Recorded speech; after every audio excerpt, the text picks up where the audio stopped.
Welcome to the Chicago League of Women Voters Zooming with the Alderman series of interviews.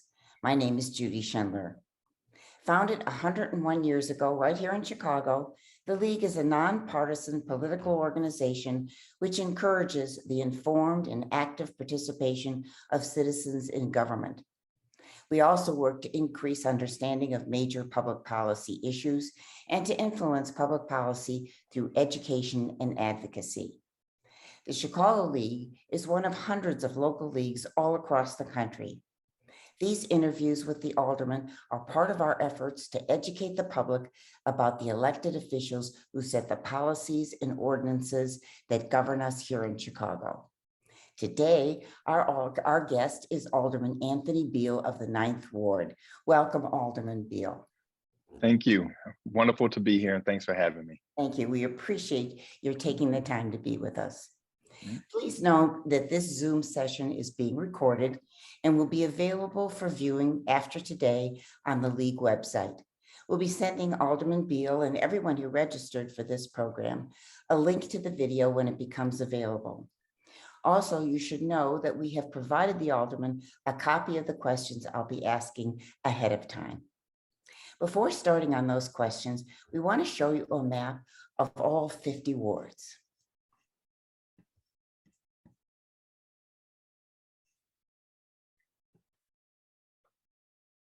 And if you could show us the 9th Ward. Mm-hmm.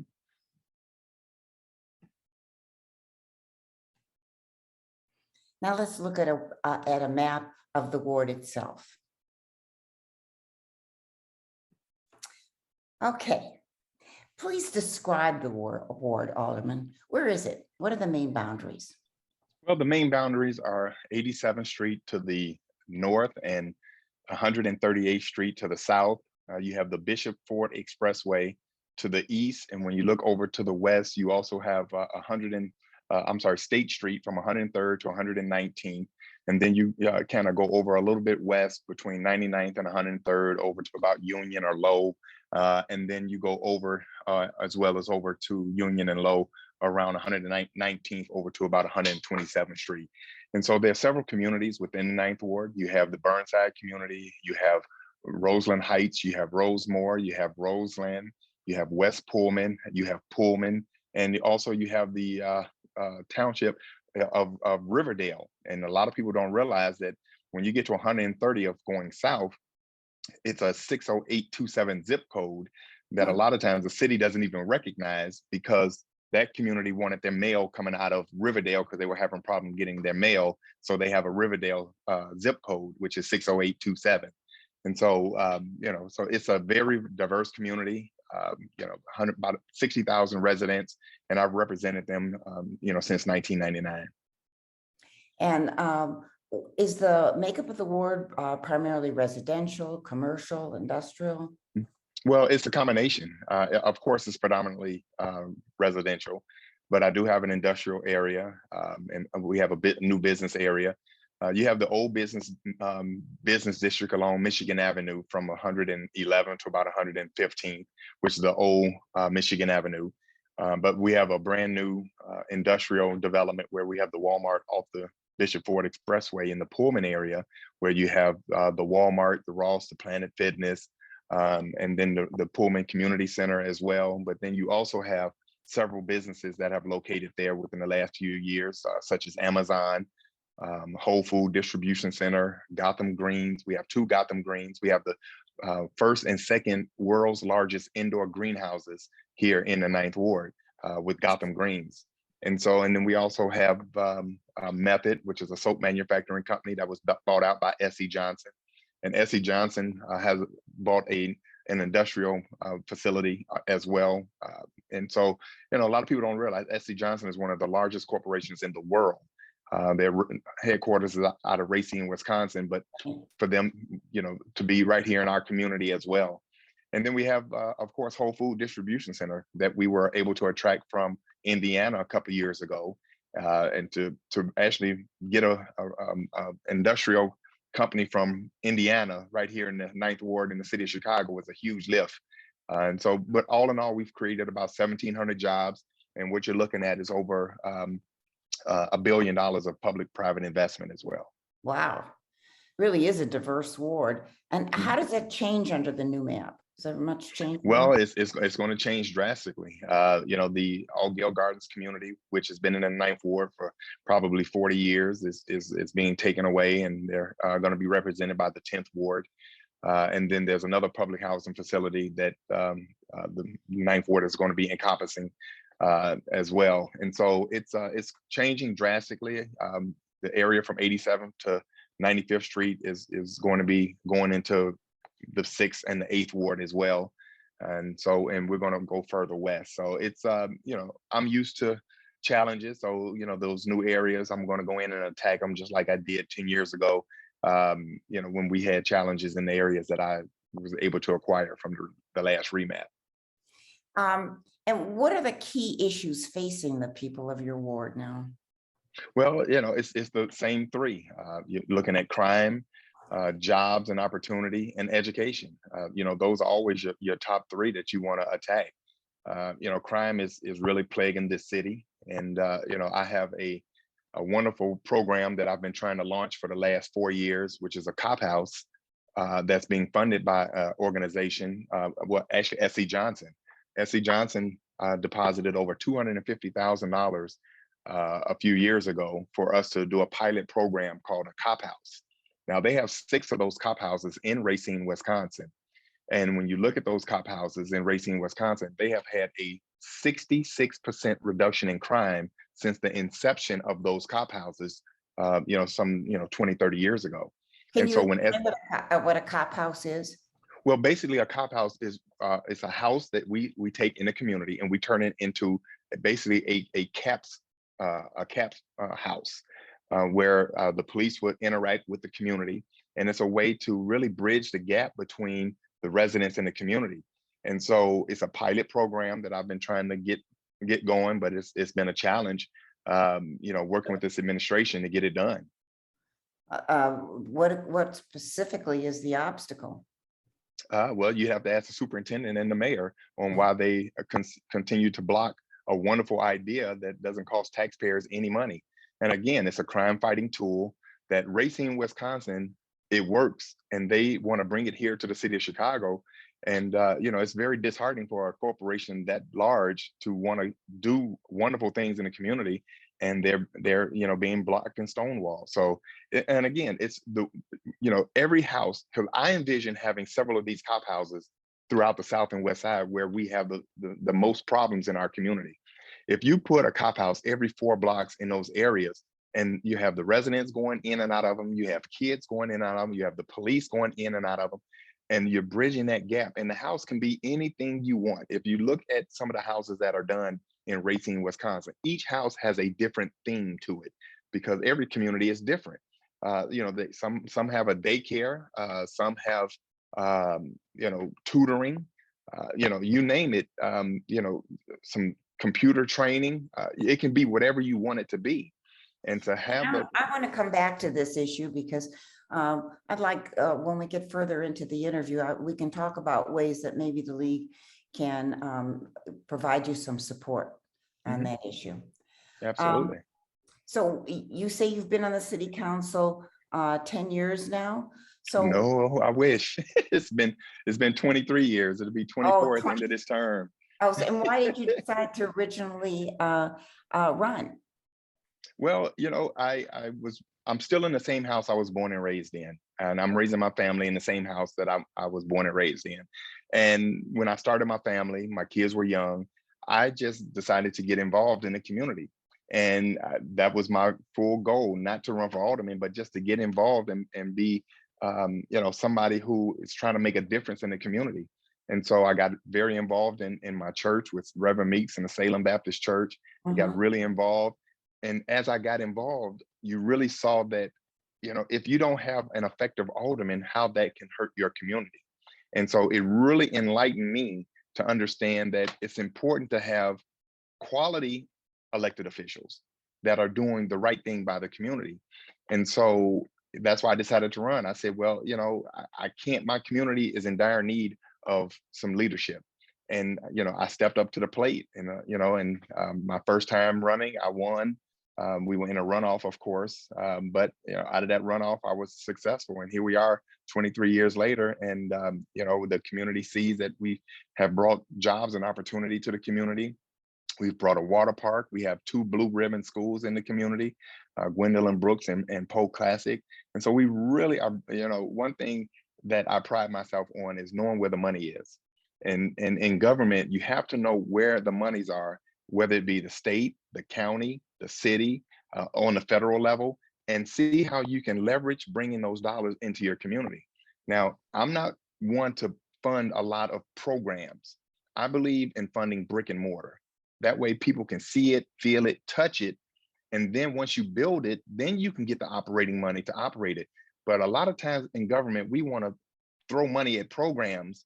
And once the funds run out, what are the results? What impact have you had?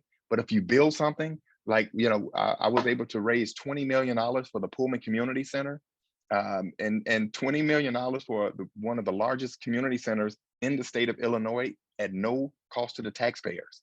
And so, that is a phenomenal leverage on how you can use the office to be able to raise money. And that's what we've been able to do. That's fantastic. And why have you, so this is why you wanted to run in the first place. And has that been the same reason why you have continued to seek reelection?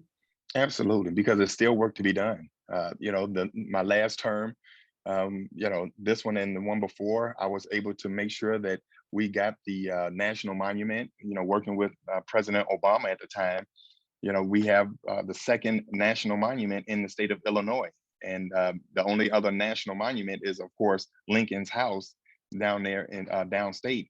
But to have the Pullman community as a historic destination, and now we have tourists coming into the area. And what we've done over at the National Monument is really second to none. It is so impressive to see tourism coming into the Roseland Pullman community, which they haven't done in quite a long time. But the Pullman community was extremely vigilant, and they worked very close with me. And we were able to work with Senator Durbin and also get a hold of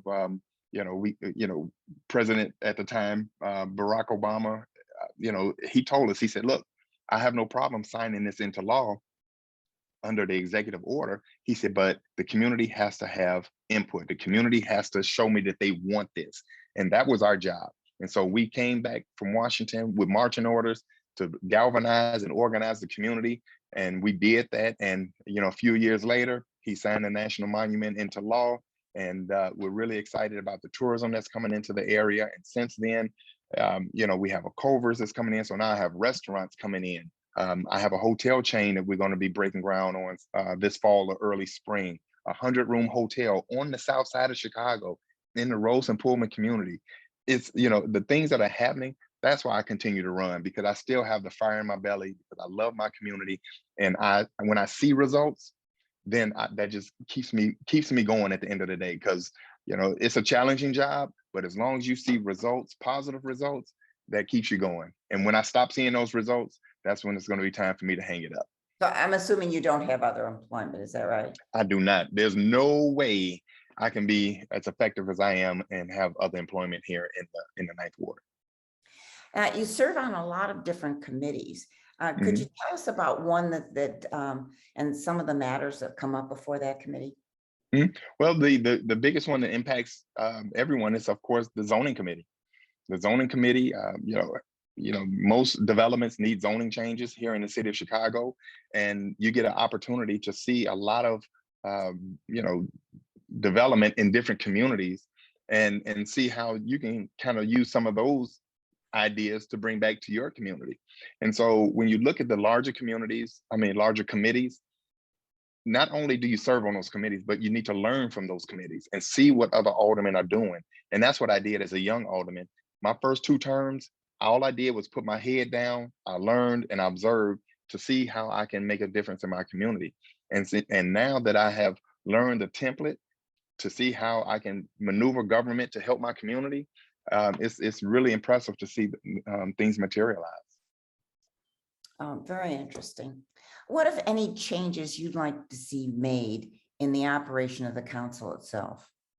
Well, right now, I would like to see the council step up and finally be a strong council.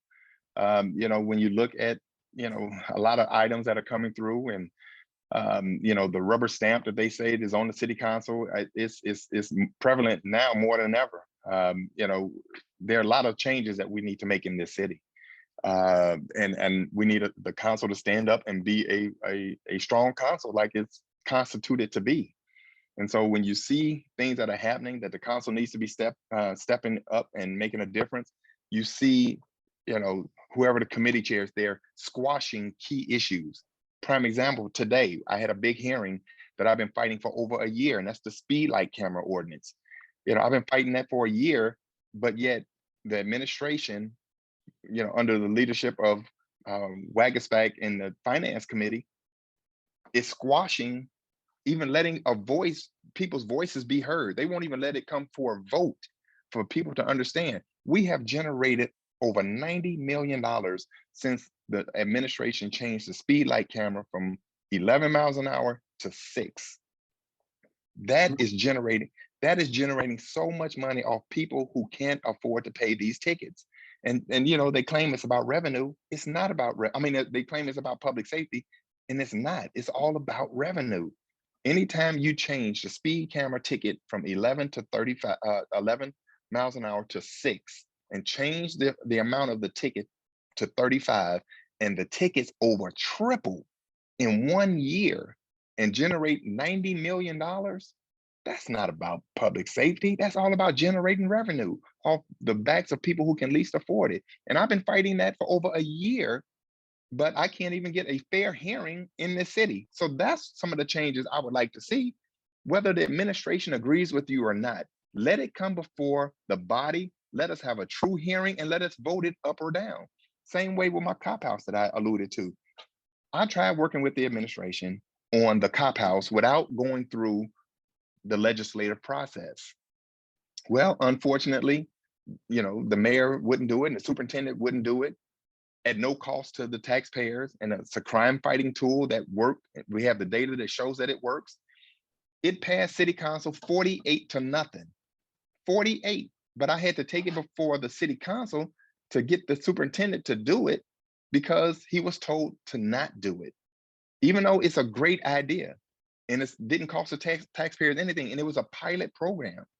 And so when you don't have a clue on what's going on in the communities, and somebody brings a great idea to you, instead of squashing it because it's somebody else's idea, embrace it, make it your idea. And if it works, then we have a success story that we can roll out and do some greater things throughout the city. If it doesn't work, at least we gave it a good try, because right now, just constantly throwing overtime and throwing bodies and working our police time and time again, overworking them and underpaying them, where's that getting us? That's why you see the city of Chicago in such dire need and having the problems that we're having.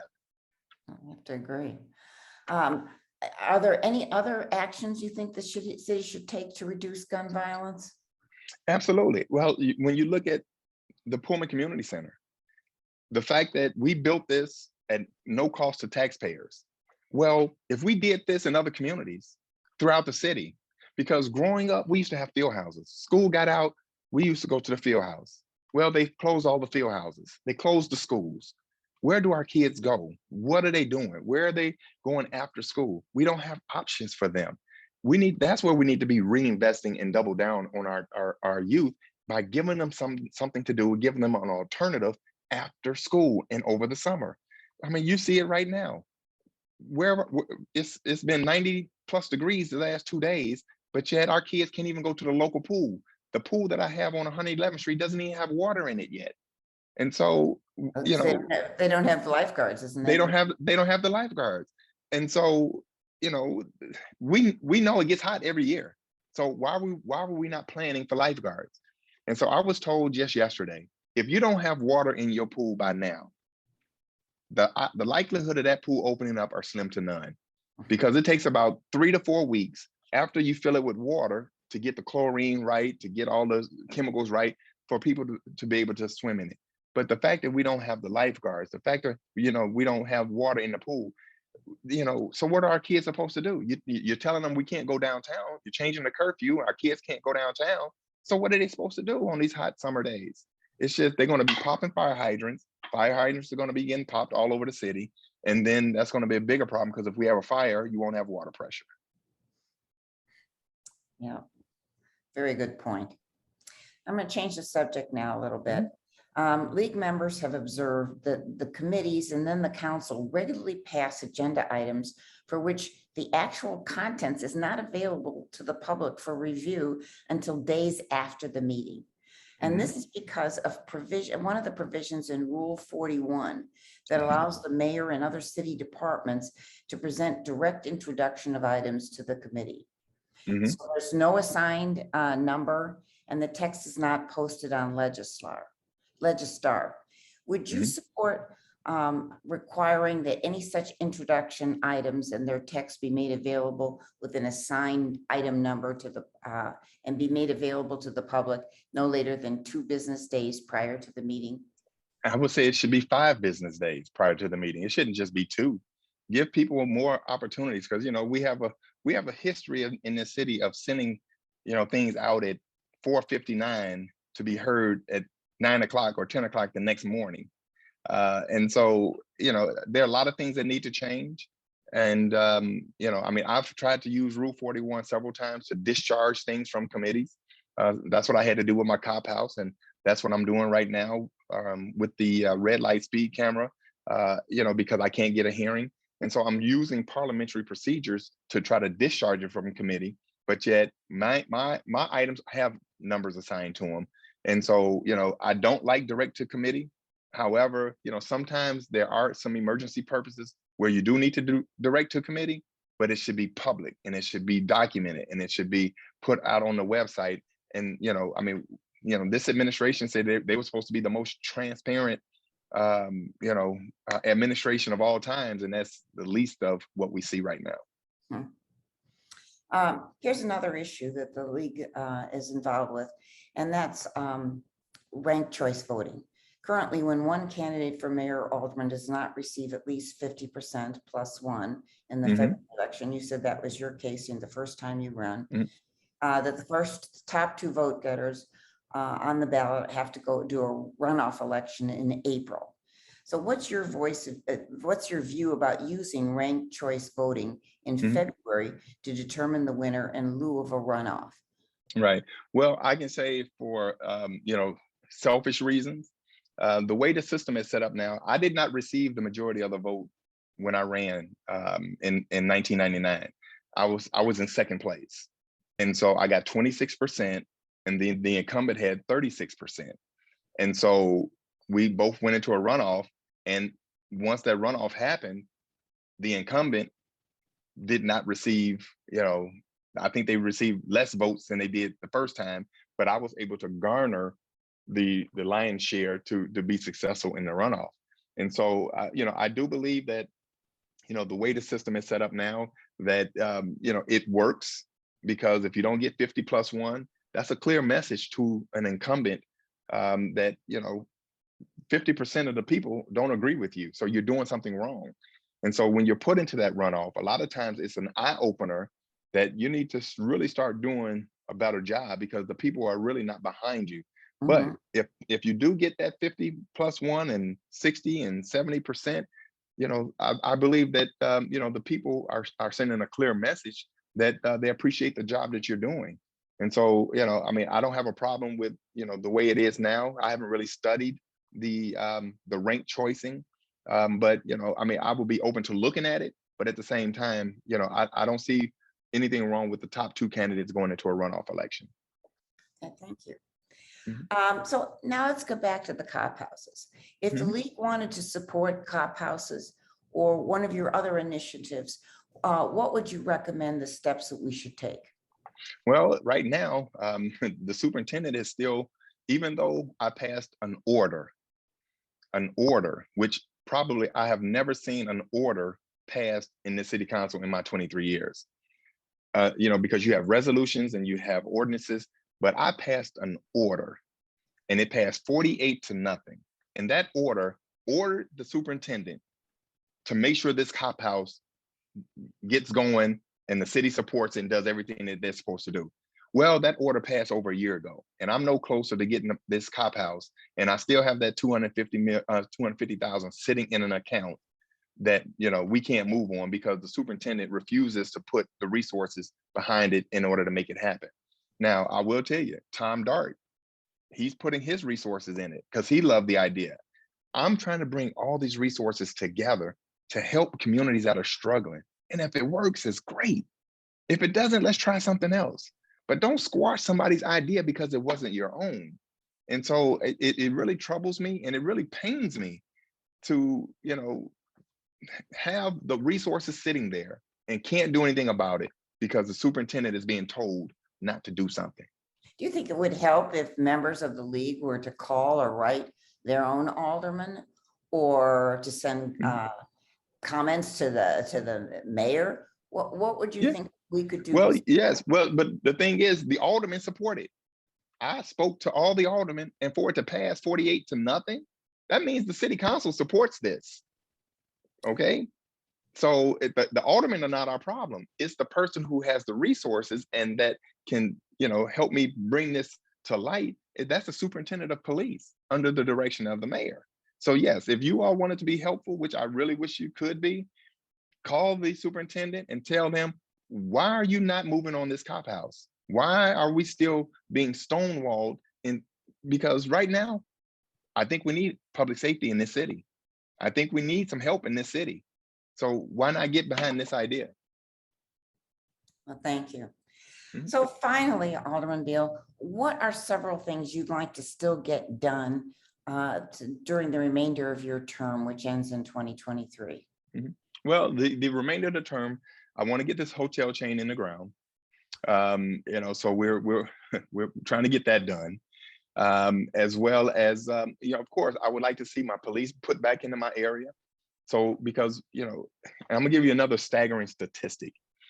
Because I've been able to create jobs and opportunity over the last few years, out of the 15 so-called violent communities, Roseland being one of them, Roseland was the only one that had a 33% reduction in crime out of the 15, okay?